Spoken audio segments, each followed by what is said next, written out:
인천 남동공단의 한 전자제품 제조 공장에서 큰 불이 나 많은 사상자가 발생했습니다.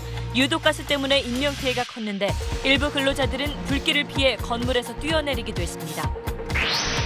태풍 쏠릭의 진로가 당초 예상보다 서쪽으로 이동하면서 목요일 밤 안면도 부근에 상륙한 뒤 중부 내륙을 관통할 것으로 보입니다. 수도권에 피해가 우려됩니다. 남북 개성 공동연락사무소 추진과 관련해 미 국무부가 공식 입장을 내놨습니다. 남북 관계는 북한의 비핵화 진정과 발맞춰 가야 한다며 속도 조절이 필요하다는 뜻을 내비쳤습니다.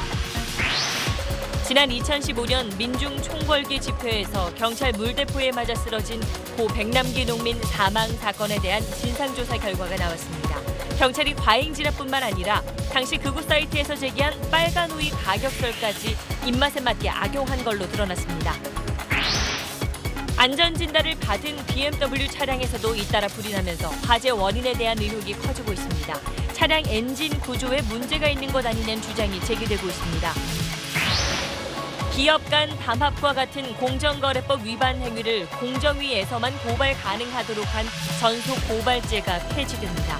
공정위의 고발 없이도 검찰이 중대 담합 행위를 자체 수사할 수 있게 되는 건데 일단 공정위의 대기업 봐주기 의혹에 따른 겁니다.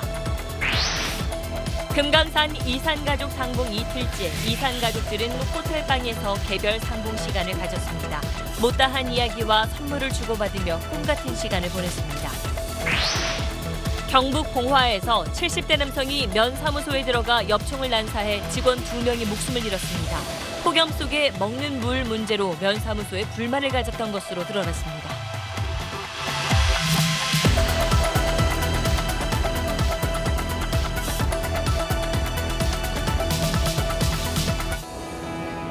기름 없이 달리는 일상으로 내일을 바꾸는 현대수소 전기차.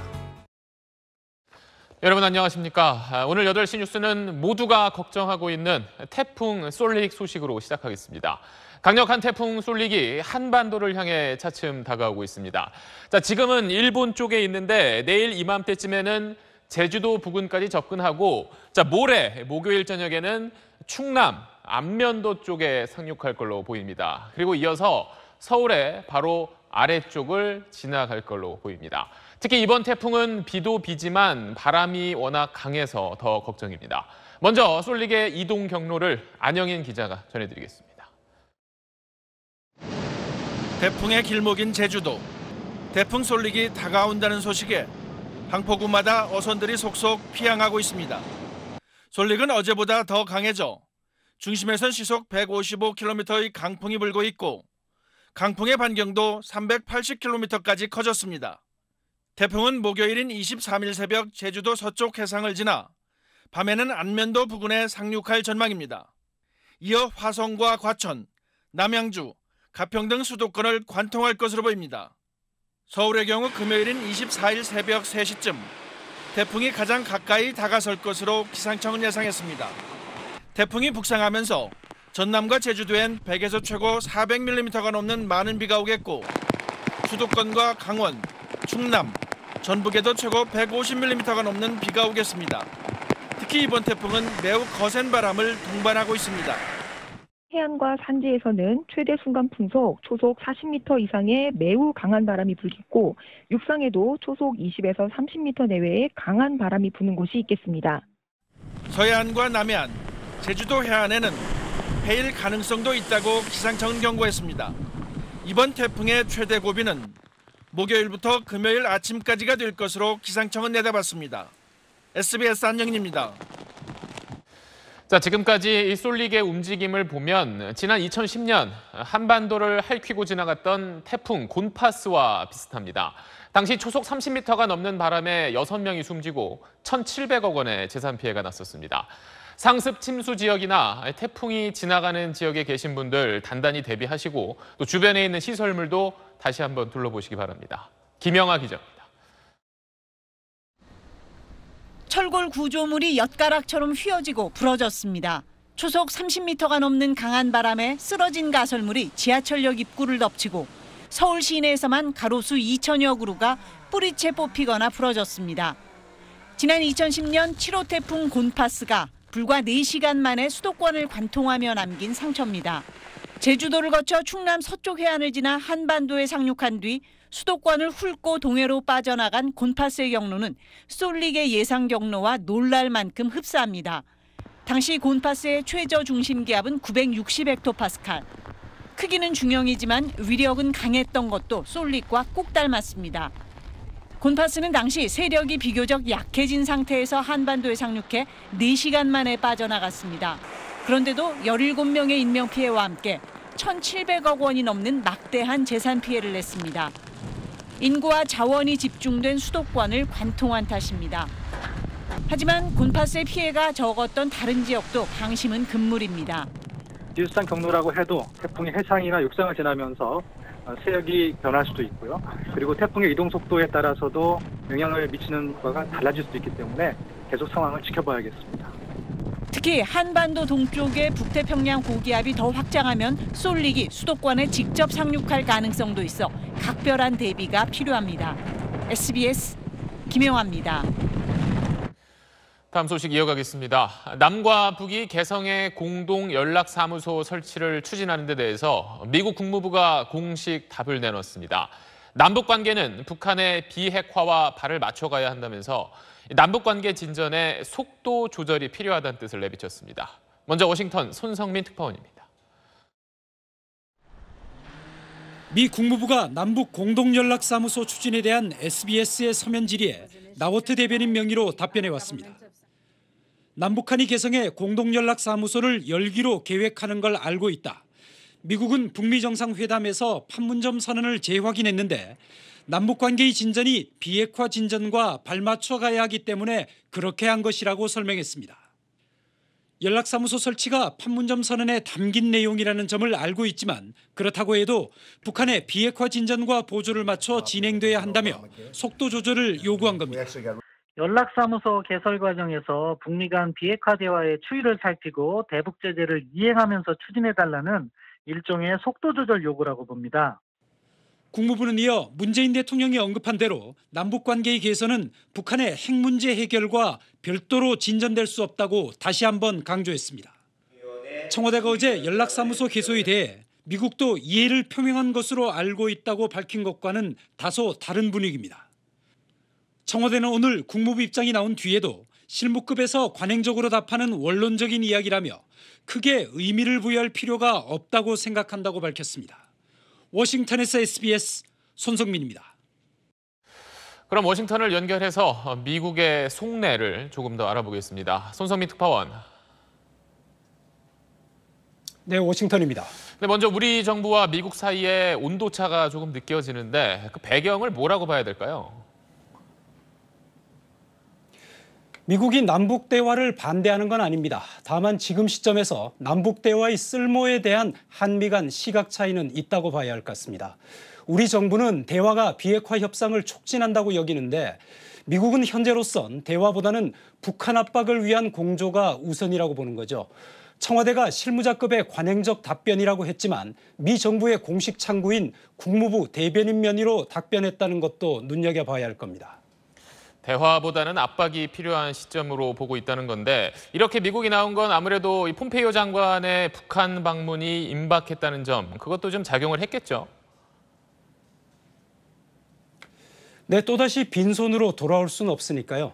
이번에는 꼭 김정은 위원장을 만나서 미국을 타격할 수 있는 핵무기 목록과 비핵화 시간표를 약속받아야 한다는 절박함이 있습니다.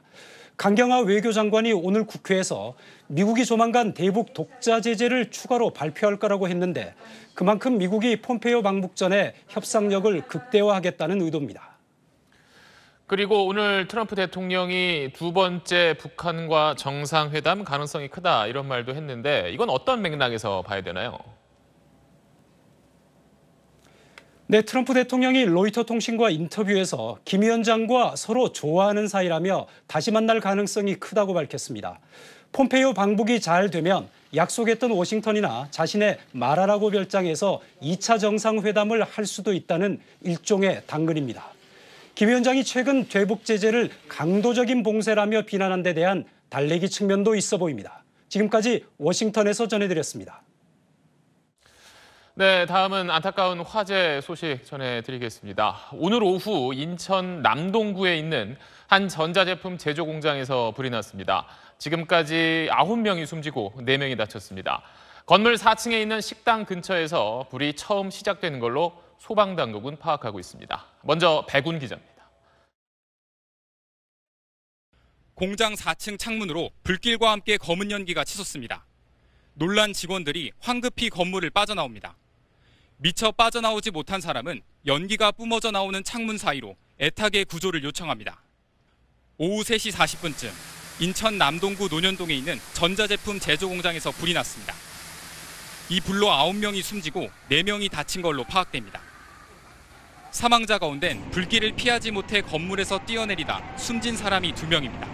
저도 불났다는 소리에 그냥 부랴부랴 내려오기 불꽃이 솟았고 뻥 하는 소리와 함께 잔해물이 이렇게 낙하하는 것도 봤거든요. 소방대는 119 신고 4분 만에 선발대가 현장에 도착했지만 불이 급속도로 퍼져 불길을 잡는 데 애를 먹었습니다. 소방당국은 오후 4시쯤 화재 대응 2단계를 발령하고 차량 60여 대와 300여 명의 인력을 투입해 2시간 만에 진화에 성공했습니다. 불이 난 건물 4층 외벽엔 여전히 새까만 그을음이 남아 있습니다. 소방당국은 4층 식당 근처 천장에서 불이 시작된 걸로 보고 있습니다. 부상자들은 인근 병원으로 옮겨졌는데 중상자가 있어 인명피해가 더 늘어날 수도 있습니다. SBS 백운입니다. 불이 난 공장은 전자제품 부품을 만드는 곳이었는데 불이 난 뒤에 건물 안에 유독가스가 빠르게 퍼지면서 피해가 커졌습니다. 숨진 사람 가운데는 식당에서 일을 하던 협력업체 여성 직원들이 많았습니다. 이어서 박재현 기자입니다. 소방당국은 불이 처음 4층 부품 검사실과 식당 사이 천장에서 시작됐다는 목격자 진술을 확보했습니다. 목격자 진술에는 천장에서 이 부분, 식당 근처 부분에서 봤다. 불꽃이 일어나면서 떨어졌답니다. 4층 검사실에 있던 전자제품 회로기판 등이 타면서 생긴 유독가스가 급속히 퍼진 것으로 보입니다.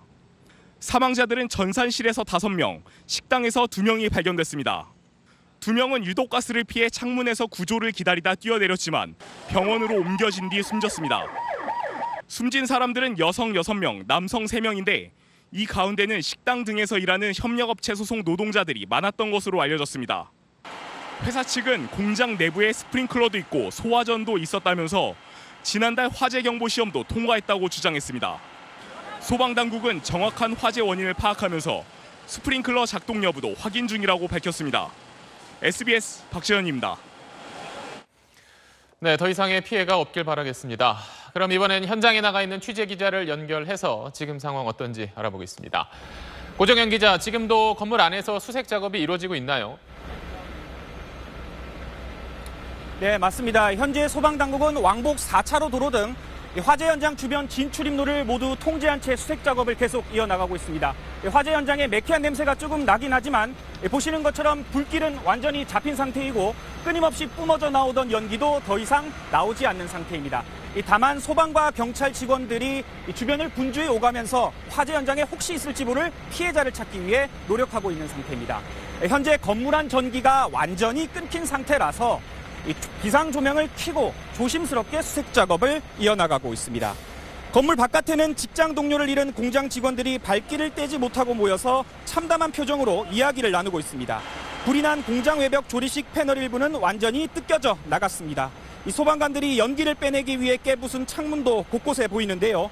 이 남동공단은 지난달 말에도 화장품 공장에 불이나 소방추산 5억 원의 재산 피해가 나는 등 최근 크고 작은 불이 끊이질 않았습니다.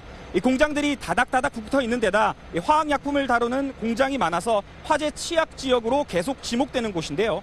이 경찰은 수색 작업이 끝나는 대로 소방당국과 함께 정확한 화재 원인을 조사할 예정입니다. 또 화재 당시 스프링클러 등이 제대로 작동했는지, 화학약품을 다루는데 과실은 없었는지 여부도 조사할 걸로 보입니다. 지금까지 인천 남동공단 화재 현장에서 SBS 고정현입니다. 네, 다음은 이산 가족 소식 전해드리겠습니다. 상봉 이틀째인 오늘 오전에는 가족들끼리 호텔방에서 한 3시간 정도 만났고 오후에는 연회장에서 다 같이 만남을 이어갔습니다. 어제도 전해드렸었던 68년 만에 아들을 만난 90대 할머니는 옆에서도 느껴질 만큼 더 활기차고 건강해진 모습이었습니다. 상봉 이틀째 표정, 안정식 북한 전문 기자가 전해드립니다. 오늘 오후 3시부터 금강산 호텔에서 진행된 단체 상봉. 92살 이금섬 할머니가 성큼성큼 걸어와 아들 옆에 앉습니다. 피난길에 헤어졌던 4살 배기 아들과 68년 만에 재회했던 어제보다 여유도 생기고 훨씬 건강한 모습입니다. 잤는가? 숙소에 가서 좀 자고 왔는가? 이 씨의 딸은 어머니가 아들을 만난 뒤 기력을 되찾았다고 말합니다. 사람이 기분에 따라서 이게 몸이 좋아지고 나빠지고 하나 봐요. 아들을 만나고 나니까 피곤한 것도 모르시고 활력이 나는 것 같아요. 이틀째 상봉이지만 만남의 시간이 길지 않다는 생각에 벌써 아쉬움이 앞섭니다. 안 보내고 싶어 그냥. 같이 우리 집으로 데려가고 싶어. 오전에는 호텔 방 안에서 가족별로 만나는 개별 상봉이 이뤄졌습니다. 특히 이번 상봉부터는 각 방으로 도시락을 배달해 가족들끼리 오붓하게 점심을 먹을 수 있도록 했습니다. 식사하셨습니다. 가족들은 개별 상봉 시간이 늘어난 것에 만족감을 표시했습니다. 개별로 만난 게 자유가 있고 서로 마음을 털어놓고 얘기할 수 있으니까는 개별 만나는 게 몇 배 낫지요. 가족들은 내일 작별 상봉을 끝으로 2박 3일간의 짧은 만남을 마감합니다. SBS 안정식입니다. 김동연 부총리와 장하성 정책실장 경제 투톱 갈등설에 대해 청와대가 진화에 나섰습니다. 당사자인 김 부총리도 큰 틀에선 같이 간다고 오늘 강조했는데 그러면서도 두 사람의 경제 전망은 엇갈렸습니다. 정유미 기자입니다. 대통령에 이어 오늘은 총리가 김동연, 장하성 경제 투톱을 향해 팀워크를 주문했습니다. 엇박자나 부적합한 언행이 더는 노출되지 않기를 바랍니다. 청와대도 나섰습니다. 한 고위 관계자는 의견차가 건강한 토론을 통해 보완될 수 있다면 바람직하다면서 김 부총리와 장 실장의 목적지에 대한 관점은 같다고 말했습니다. 그러면서 정책 기조로서 소득주도 성장이란 큰 틀은 변하지 않을 거라고 강조했습니다. 국회에 나온 김 부총리도 장 실장과 큰 틀의 인식은 같다고 말했습니다. 전반적으로 이 경제를 보는 시각, 문제 진단, 대책에 있어서는 같은 궤를 같이 하고 있다고 저는 봅니다. 그러면서도 빠른 시간 내 고용 회복은 어려워 보인다며 장 실장의 연말 회복론에 거리를 뒀습니다. 연말쯤 가면 고용 상황이 좋아질 거라고 부총리도 보십니까? 그런 말씀을 하신 분들은 가능하면 빨리 이 어려운 상황을 좀 극복했으면 하는 그런 희망을 표력한 거라고 저는 생각을 하고요. 두 사람의 큰 방향은 일치하는지 모르지만 구체적인 판단, 오늘은 경제 전망에서 엇갈린 겁니다. 두 사람은 조만간 두 번째 정례 회동을 하기로 했는데 정책에 대한 국민 신뢰를 높일 수 있는 건강한 토론이 가능할지 주목됩니다. SBS 정유미입니다. 정부가 공정거래위원회의 전속 고발권을 38년 만에 폐지하기로 했습니다.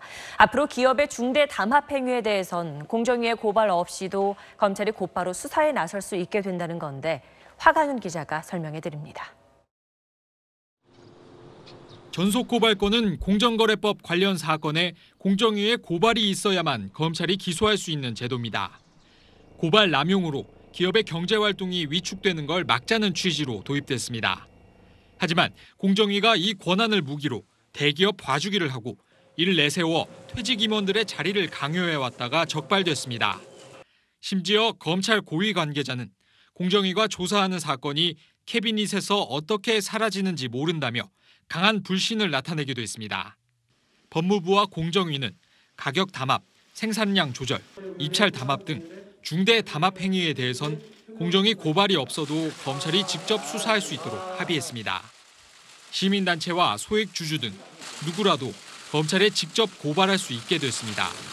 공정위의 행정규제 수단에만 집중된 경쟁법 집행 부담을 검찰, 법원, 시장 등 다양한 주체에 분산시킴으로써 보다 효율적인 규율과 신속한 폐해 구제가 가능하도록 하였습니다. 다만 은밀하게 이루어지는 담합 적발에 효과적인 리니언시, 즉 자진신고 감면 제도가 위축될 것이란 우려도 제기됩니다. 정부는 이런 우려를 감안해 자진 신고할 경우 행정처분뿐 아니라 형사처벌도 함께 감면하는 방향으로 법 규정을 명확히 마련하기로 했습니다. SBS 화강윤입니다. 특검이 수사 초기부터 드루킹 김모 씨가 거짓 진술을 모의하는 내용이 담긴 녹취 파일을 확보하고 있던 걸로 SBS 취재 결과 확인됐습니다. 드루킹과 일당의 진술을 중심으로 진행된 특검 수사에도 논란이 일 것으로 보입니다. 보도에 안상우 기자입니다. 드루킹 일당은 수사 초기 김경수 경남지사가 킹크랩 시연 당시 수고비 쪼로 100만 원을 줬다고 진술했습니다. 하지만 김 지사와 드루킹의 대질 조사 당시 이 부분에 대한 조사는 이루어지지 않았습니다. 김 지사가 100만 원과 관련해 왜 대질 신문을 하지 않냐고 묻자 특검은 사실이 아닌 것으로 결론 내렸다면서도 근거를 설명하지는 않았다고 김 지사 측은 밝혔습니다. 지난 17일 열린 김 지사에 대한 영장 심사에서 드루킹 진술의 신빙성을 판단할 근거라며 재판부가 100만 원 수수의 진위를 따져 묻자 특검 측은 드루킹과 측근이 거짓 진술을 모의했던 내용이 담긴 녹취 파일을 확보했다고 설명한 것으로 알려졌습니다. 녹취 파일엔 김 지사가 오사카 영사직 제안을 거절해 화가 난다며 매달 100만 원씩 받은 것으로 하자는 대화 내용이 담긴 것으로 전해졌습니다. 드루킹이 거짓말을 한다는 걸 애초부터 특검이 알고 있었던 셈이어서 드루킹의 다른 진술에 대한 신빙성에도 의문이 제기되는 대목입니다. 특검 측은 수사가 진행 중인 사안이라 확인해 줄 수 없다고 밝혔습니다. 특검은 내일 수사기간 연장 신청 여부를 결정해 발표할 예정입니다. SBS 안상우입니다. 박근혜 정부 시절 사법부가 일제 강제징용 피해자 재판에 개입했다는 의혹과 관련해 2013년 당시 김기춘 비서실장이 법원 행정처장을 만났었던 사실이 얼마 전 검찰 수사에서 드러났는데 그런 만남이 한 번이 아니었습니다. 이듬해 2차 회동이 있었던 걸로 드러났습니다. 김기태 기자입니다. 검찰은 2014년 10월 김기춘 당시 대통령 비서실장이 박병대 법원행정처장과 조윤선 정무수석을 비롯해 강제징용 사건 관계부처 장관들을 비서실장 공간으로 부른 사실을 파악했습니다. 강제징용 재판을 늦추고 전원합의체에 회부하는 방안 등을 논의했던 2013년 12월 비밀 회동 이후 두 번째입니다. 2차 회동에서 김 전 실장 등은 강제징용 재판 진행 상황을 보고받은 뒤 향후 처리 방향을 논의한 것으로 알려졌습니다. 대법관인 법원행정처장이 대통령 비서실장과 비밀리에 만나 재판 과정을 논의한 것도 문제지만 2차 회동에 참석한 박병대 전 처장은 2012년 전범기업의 배상 책임을 인정했던 대법원 판결의 담당 대법관이었습니다. 사실상 자신이 내렸던 판결을 배척해달라는 정부의 요구를 받고 논의에 나섰던 겁니다. 전범기업 측 소송 대리인이 청와대와 재판 절차를 논의한 정황도 검찰에 포착됐습니다. 검찰은 전범기업 측이 청와대를 통해 외교부가 법원행정처에 의견서를 제출하도록 촉구한 뒤 실제로 외교부가 선고 결과에 따른 국내외 영향 등을 분석한 의견서를 제출했다고 밝혔습니다. 검찰 관계자는 청와대와 법원행정처, 전범기업 소송 대리인이 수시로 재판 절차를 논의했지만 강제징용 피해자를 접촉한 사람은 단 한 명도 없었다고 밝혔습니다. SBS 김기태입니다.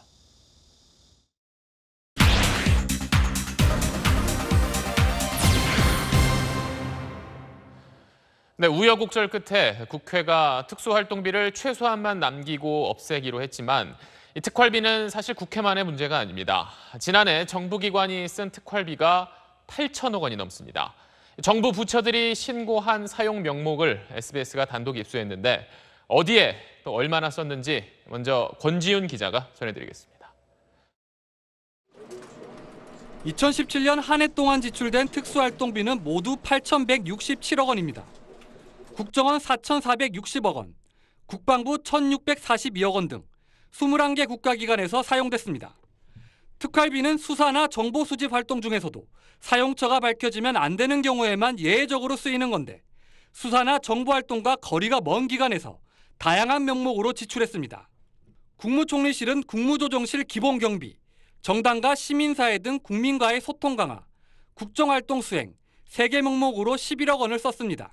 저희는 일정 부분 필요하다고 보고 있습니다. 내용을 아마 일일이 지금 말씀드리기는 굉장히 기본경비라는 목적조차 알 수 없는 명목으로 특활비를 사용한 건 국민권익위, 행정안전부, 대법원, 방위사업청도 마찬가지입니다. 과학기술정보통신부는 정보보호활동비, 정보사업비, 해외기술정보 활용 지원 등 비슷한 명칭의 3개 항목으로 50억 원대를 썼는데 구체적인 사용 내역은 역시 밝히지 않았습니다. 그런데 정작 수사나 정보활동을 하는 식약처나 중앙선관위 등엔 특활비가 없습니다. 목적에 맞게 적재적소에 배분되고 쓰이는 건지 더욱 의문이 생기는 대목입니다. 취재가 시작되자 특활비 폐지를 선언한 기관도 있습니다. 민주평화통일자문회의는 지난해 회의 운영 명목으로 7,890만 원을 썼는데 구체적 내역을 묻자 내년부터 특활비를 폐지하기로 했다고 밝혔습니다. SBS 권준입니다. 네, 그럼 국회 취재기자 연결해서 몇 가지 더 물어보겠습니다. 최고은 기자. 네, 오늘부터 결산 심사를 시작한 국회에 나와 있습니다. 네, 정부 부처 예산안이라는 거는 반드시 국회 심의를 거쳐야 하기 때문에 그동안 국회가 마음먹고 제대로 봤다면 충분히 걸러낼 수 있었던 거 아닌가요? 네, 저도 그게 궁금해서 전현직 예결위원들에게 그동안 심사를 어떻게 했는지 물어봤습니다. 공통된 답변이 뭐냐면 정부 특수활동비는 부처별로 뭉뚱그려서 심사를 했다. 사실상 거의 손을 안 대서 심사를 할 게 없었다였습니다. 예결위원만 6번을 했던 김광림 의원은 늘어나는 경우는 많이 봤는데 줄어드는 건 잘 못 봤다고 했습니다. 대충 넘어가는 게 그동안의 관행이었다는 거죠. 국회가 여론에 밀려서 특활비를 없애기로 한 게 결과적으로는 이 정부 특활비 심사에는 엄격하게 작용할 수도 있겠네요. 네, 그렇습니다. 지금까지는 국회나 정부 부처 할 것 없이 특수활동비를 써왔지만 국회가 어쨌든 폐지를 하게 되면서 자연스럽게 규모가 훨씬 큰 정부 부처 특수활동비도 손을 보자 이런 공감대가 생기고 있습니다. 이번 자료를 함께 분석한 심재철 전 국회부의장의 말을 잠시 들어보시죠. 특수활동비라는 이름을 붙여서 예산을 전용하는 것은 국민들의 세금을 지독하게 낭비하는 꼴입니다. 다만 여야 간 차이는 좀 있습니다. 야권은 꼭 필요한 특활비 외에는 삭감이나 폐지를 요구하겠다며 행정부에 날을 세우는 반면 여권은 행정부는 국회보다는 상대적으로 필요한 부분이 있으니까 신중해야 한다면서 미묘하게 엇갈리고 있습니다. 지금까지 국회에서 SBS 최고은입니다. 네, 지난 2015년 집회 도중 경찰의 물대포에 숨진 고 백남기 농민에 대한 첫 진상조사 결과가 나왔습니다. 경찰의 과잉 진압뿐 아니라 당시 인터넷 극우 성향 사이트에서 제기한 내용도 입맛에 맞게 악용한 걸로 드러났습니다. 이 내용은 이호건 기자가 취재했습니다. 물대포를 맞고 쓰러진 고 백남기 농민 옆에 빨간 우의를 입은 남성이 보입니다. 극우 사이트 일베는 백농민이 물대포가 아니라 이 남성에게 가격당해 뇌사에 빠졌다고 주장했습니다. 그런데 경찰이 이른바 빨간 우의 가격설이 허위 주장인 줄 알면서도 교묘히 악용했습니다. 재작년 3월 빨간 우의 남성의 폭행 의혹에 대해선 무혐의로 검찰에 송치하고선 6개월 뒤 백농민의 부검영장을 신청하며 빨간 우의 가격설을 이유로 끼워 넣은 겁니다. 부검영장을 신청하면서 경찰 내부적으로 이미 여러 차례 여러 라인을 통해서 확인했던 내용에 관해서는 법원에 영장을 청구해서 밝힌 바가 없습니다. 또 시위 당시 차벽 뒤에 있던 경찰 반장과 계장 등 3명은 현장 상황을 보지도 않은 채 무전으로 물대포를 쏘라고 지시한 사실도 드러났습니다.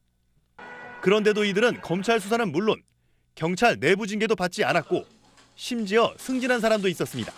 감옥에 가야 된다고 생각을 해요. 사법적으로 책임을 져야 된다고 생각을 해요. 진상조사위는 경찰의 공식 사과와 함께 정부가 차량 파손 등을 이유로 집회 주최 측에 건 손해배상 청구 소송도 취하하라고 권고했습니다. 경찰은 조사위 권고를 신중하게 검토하겠다면서도 손해배상 소송과 고 백남기 농민과는 별개라며 난색을 보이고 있습니다. SBS 이호건입니다. 네, 그제 서울대 공원 근처 등산로에서 남성의 시신이 심하게 훼손된 채 발견된 사건을 수사해온 경찰이 오늘 유력한 용의자를 붙잡았습니다. 취재 기자 연결해 보겠습니다. 신정은 기자. 네, 경기 과천경찰서에 나와 있습니다. 네, 지금까지 경찰 조사 내용 좀 확인된 게 있나요? 네, 지금 저녁 6시 반쯤에 용의자는 34살 남성으로 경기 경찰서 과천경찰서로 압송돼서 지금 조사를 받고 있습니다. 검거 직후 경찰의 범행 사실을 대부분 인정한 것으로 알려졌는데 지금 조사에서는 아직 정확하게 밝혀진 건 아닙니다. 취재진의 질문에 죄송하다는 말만 되풀이했습니다. 범행 동기가 뭡니까? 죄송합니다. 언제 살해하신 겁니까? 죄송합니다. 시신을 심하게 훼손한 이유가 뭡니까? 죄송합니다. 34살 A씨는 오후 4시쯤 충남 서해안고속도로 서산휴게소에서 긴급 체포됐습니다. 서울대공원 인근 산책로 수풀에서 시신이 발견된 지 사흘 만입니다. 경찰은 서울대공원 주변 CCTV 분석을 통해 용의자의 차량을 특정하고 추적해 검거했습니다. A씨는 시신 유기 시 타고 있던 차량을 오늘 검거될 때도 몰았던 것으로 전해졌습니다. A씨는 경기도 안양에서 노래방을 운영하고 있습니다. 피해 남성과는 서로 모르는 사이였는데 노래방 도우미 문제로 다투다 범행을 저지른 것으로 경찰은 보고 조사 중입니다. 경찰은 피해자가 지난 10일까지 휴대전화를 사용한 것과 사건이 그날 발생한 것으로 여기고 있습니다. 지금까지 과천경찰서에서 전해드렸습니다. 네, 다음 소식입니다. 경북 봉화에서 70대 남성이 면사무소에 들어가 엽총을 난사하면서 직원 2명이 숨졌습니다.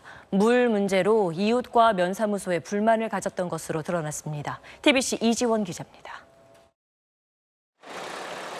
봉화군 소천면사무소에 77살 김모 씨가 엽총을 들고 들이닥친 것은 오늘 오전 9시 반쯤. 김 씨는 면사무소 직원 48살 손모 씨와 38살 이모 씨를 향해 엽총 4발을 발사했습니다. 손 씨와 이 씨는 가슴 등에 총상을 입고 헬기로 병원으로 옮겨졌지만 숨졌습니다.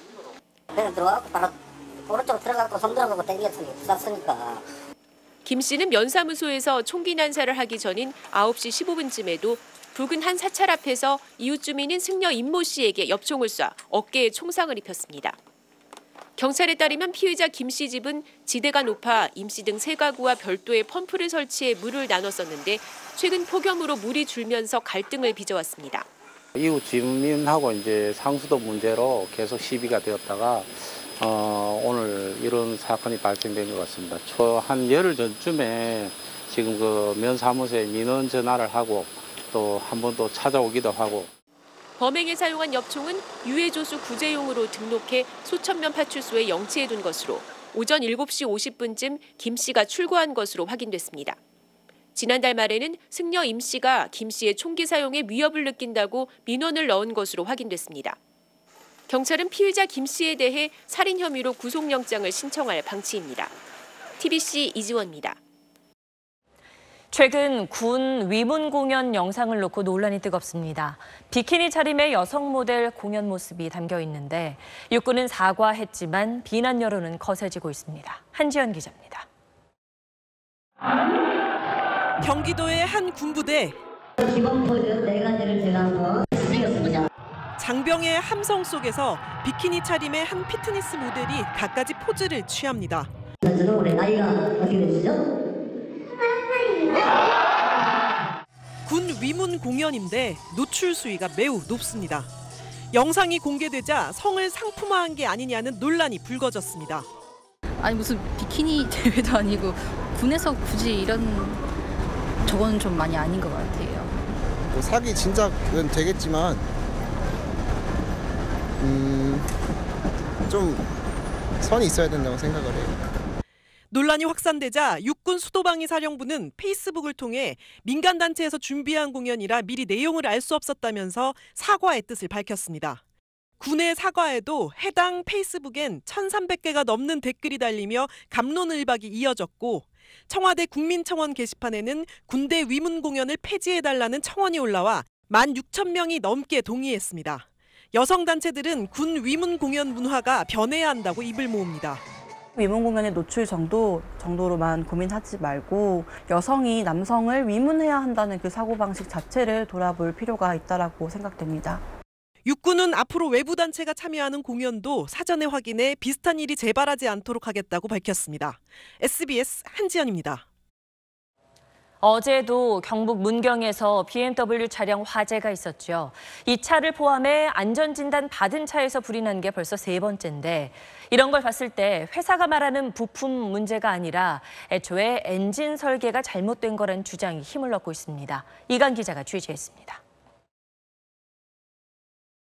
어제 경북 문경에서 불이 난 BMW는 이달 초 안전진단을 거쳤습니다.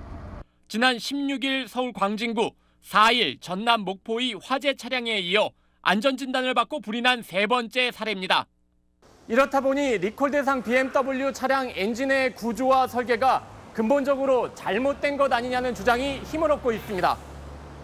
대부분 디젤 엔진은 냉각기와 배기가스 재순환 장치인 EGR, 흡기 다기관의 순서로 배치되는데 리콜 대상 BMW 차량 엔진은 EGR을 먼저 배치하고 냉각기와 흡기 다기관의 순서로 설계됐다는 겁니다. 800도를 넘는 배기가스가 냉각기가 아닌 EGR에 먼저 주입돼 일정 거리 주행 시엔 EGR 부품이 녹아 기능을 잃고 흡기 다기관에 찌꺼기가 쌓이며 화재 위험이 커진다는 설명입니다. 냉각기 문제로 찌꺼기에 불이 붙는 거라는 BMW의 설명과는 다른 주장입니다. 화재를 이어질 수 있는 그런 구조로 돼 있어요. EGR 밸브가 원래 150도를 넘으면 작동을 못할 수 있는 조건을 갖고 있는데도 그걸 800도하고 만나게 설계를 했잖아요. 결국 성능을 높이려는 엔진의 설계가 사태의 원인이라는 주장인데 정부도 이 문제를 조사 대상에 포함할 것으로 알려졌습니다. SBS 이강희입니다. 김현미 국토교통부 장관이 집값이 많이 오른 지역은 그에 맞춰서 공시가격을 내년에 크게 올리겠다고 오늘 밝혔습니다. 최근 집값이 또 오른 서울 강남과 용산, 마포 같은 지역은 세금 부담이 커질 것으로 보입니다. 박민아 기자입니다. 지난주 서울 아파트 가격은 0.15% 올랐습니다. 4개월여 만에 가장 높은 상승률로 벌써 7주 연속 상승폭을 키우고 있습니다. 정부가 추진하는 종합부동산세 인상안이 예상보다 약하다는 평가 속에 인기 지역의 이른바 똘똘한 한 채 수요가 커진 데 따른 것입니다. 여기에 서울시의 여의도, 용산 통합개발과 강북지역 균형개발 계획이 나오면서 집값 상승세가 확산하는 양상입니다. 국회에 출석한 김현미 국토부 장관은 서울 등 집값이 크게 오른 지역의 주택 공시가격을 내년에 대폭 인상할 방침을 밝혔습니다. 올 초에 올랐던 것들도 올 지금 여름을 중심으로 해서 시세가 급등하는 지역들의 경우에는 공시지가를 저희가 현실화할 때 충분히 반영하도록 적극적으로 노력하겠습니다. 이에 따라 서울 강남권은 물론 용산, 여의도, 마포, 성동구 등 일부 지역은 공시가격이 오르면서 보유세 부담이 늘어날 것으로 보입니다. 현재 시세의 60에서 70%인 아파트 공시가격이 80% 안팎으로 높아질 것이란 예상도 나옵니다. 김 장관은 집값 상승이 계속될 경우 투기 과열지구와 투기 지역을 추가 지정하는 등 보완 대책도 추진하겠다고 말했습니다. SBS 박민아입니다. 벌써 몇 주째 대형 산불이 이어지고 있는 미국 중북부 몬태나주에서 차에 탄 아버지와 아들이 산불을 뚫고 탈출하는 영상이 공개됐습니다. 김정기 기자가 보도합니다. Oh my God. 미국 중북부 몬태나주의 글래시어 국립공원. 시뻘건 산불과 부연 연기로 10m 앞도 분간하기 어렵습니다. 등산을 하던 70살의 아버지와 아들은 차를 타고 필사의 탈출을 시도합니다.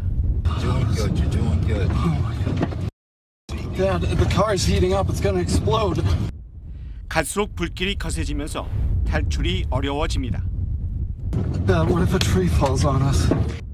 더 이상 앞으로 갈 수 없게 되자 이번엔 차에서 내려 다른 길을 찾아봅니다. 여전히 살아나기 어려운 상황. 다시 차에 오른 부자는 탈출로를 찾다 진화 작업 중이던 소방대원들에게 가까스로 구조됐습니다. We're just like so grateful that they were there. We're never going to hike anywhere near a fire ever again. 미 중북부와 서부에선 몇 주째 이어진 산불로 샌프란시스코의 9배 넓이인 1170여 제곱킬로미터가 불에 탔습니다. SBS 김정기입니다. 지난주에 조계종 사상 처음으로 불신임, 즉 탄핵을 선고받았던 총무원장 설정 스님이 결국 자리에서 물러났습니다. 엄민재 기자가 보도합니다. 설정 총무원장이 예고 없이 회견을 열고 물러나겠다는 뜻을 밝혔습니다. 내일 원로회의에서 자신의 불신임한 처리가 확실시되자 자진 퇴진을 선택한 것으로 보입니다. 이런 것을 변화시키기 위해서 종단에 나왔습니다만 저는 뜻대로 이루지 못하고 산중으로 되돌아야 되지 않나 저는 이렇게 생각합니다. 사퇴를 물론 숨겨둔 자녀 의혹 등에 대해서는 부인했습니다. 그런 일이 있다 그러면 여기 나오질 않았습니다. 총무원장 임기의 4분의 1도 못 채우고 출가 본사인 충남 예산 수덕사로 돌아갔습니다. 조계종단 역사상 처음으로 중앙종회로부터 불신임을 받았던 설정 스님은 임기 10개월 만에 총무원장직에서 물러나는 불명예를 안게 됐습니다. 설정 스님이 물러났지만 종단 혁신에 대한 요구는 들끓고 있습니다. 총무원장의 이런 그 문제점들이 노출된 상황에서 직선제를 통해서만이 이 문제를 해결할 수 있겠다고 해서 모든 종도가 참여하는 직선제를 관철하고자 합니다. 비주류 측은 설정 스님을 뽑은 중앙종회를 해산하고 비상혁신기구를 만들 것을 요구하고 있습니다. 오는 26일 전국 승려대회를 열고 개혁 방안들을 결의해 주류 측을 압박한다는 계획입니다. 하지만 총무원장 퇴진으로 동력이 떨어진 데다 주류 세력의 견제가 만만치 않아 파격적인 개혁이 이뤄지기는 쉽지 않을 것이란 분석도 나옵니다. SBS 엄민재입니다.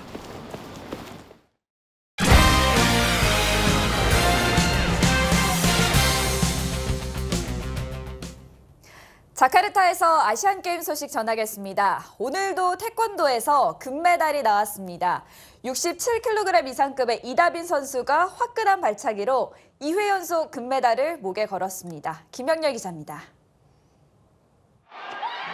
인천 아시안게임 결승에서 종료 4초 전 극적인 돌려차기로 정상에 올랐던 18살의 태권 소녀는 4년이 흐른 뒤 더욱 물오른 기량으로 나섰습니다.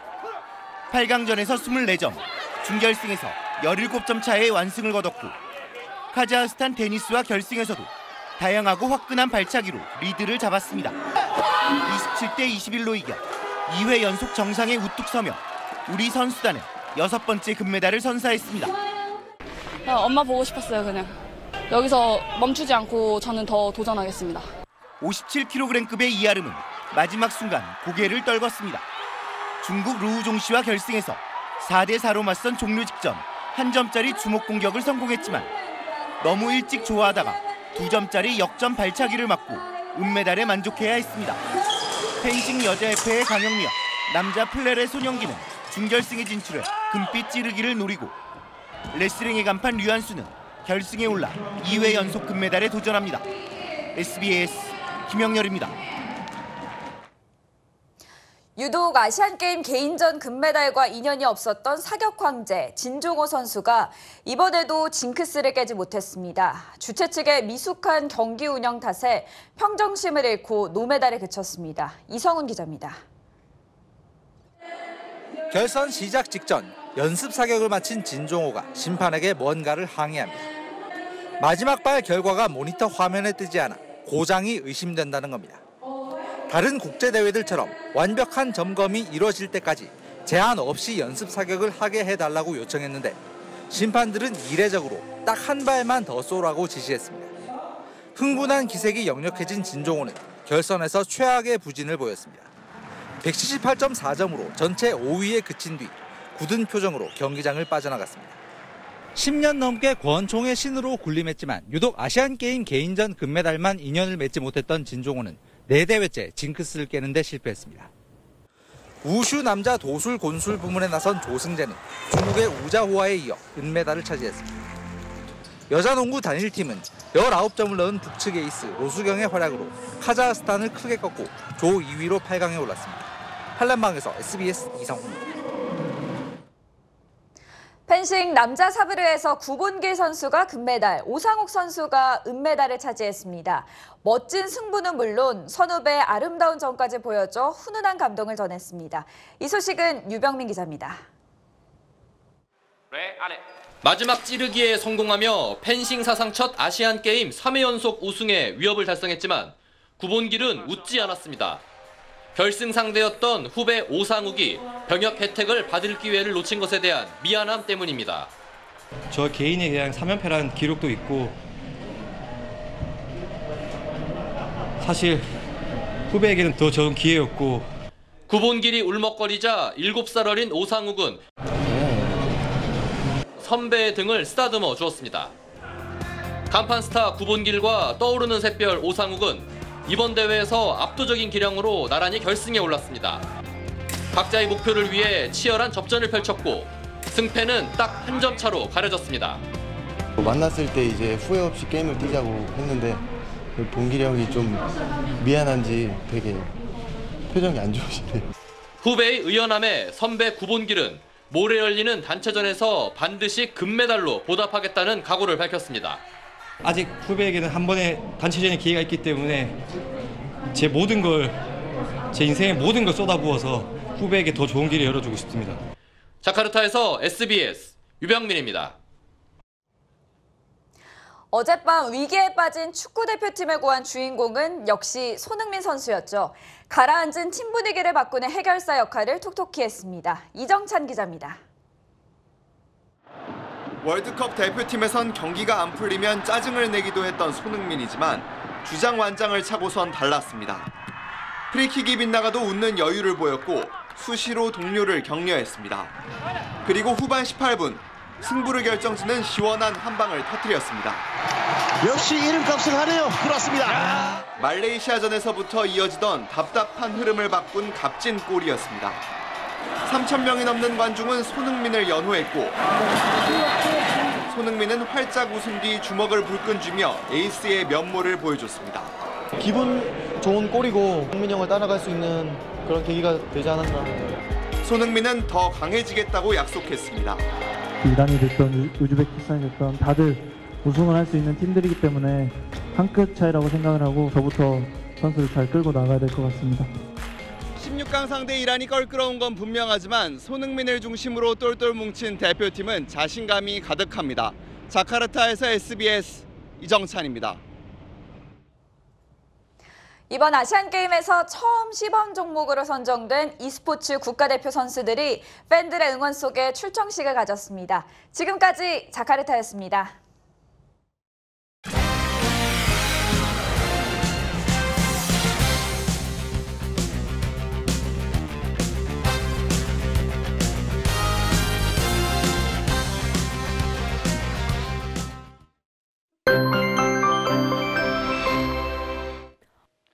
태풍이 북상하고 있습니다. 뜨거운 서해 바다를 지나면서 많은 수증기가 유입돼 바람이 굉장히 강해질 것으로 보입니다. 지금은 일본 남쪽 해상에 위치해 있습니다. 태풍의 중심 부근에서는 시속 140km에 달하는 굉장히 강한 바람이 몰아치고 있습니다. 앞으로 태풍은 내일이 되면 제주 남쪽 250km 부근까지 올라오겠고요. 목요일 밤이 되면 충남 서해안 지방에 상륙을 하겠습니다. 이후로 목요일 하루 수도권 지방을 관통해 금요일에는 동해로 진출할 것으로 보입니다. 비는 내일 남해안과 제주도부터 시작돼 모레가 되면 전국으로 확대되겠는데요. 남해안 지방은 최고 400mm, 수도권도 150mm 이상의 강한 비바람이 몰아치겠습니다. 이번 태풍의 고비는 목요일과 금요일이 되겠습니다. 날씨였습니다. 네, 화요일 8시 뉴스 마칩니다. 고맙습니다.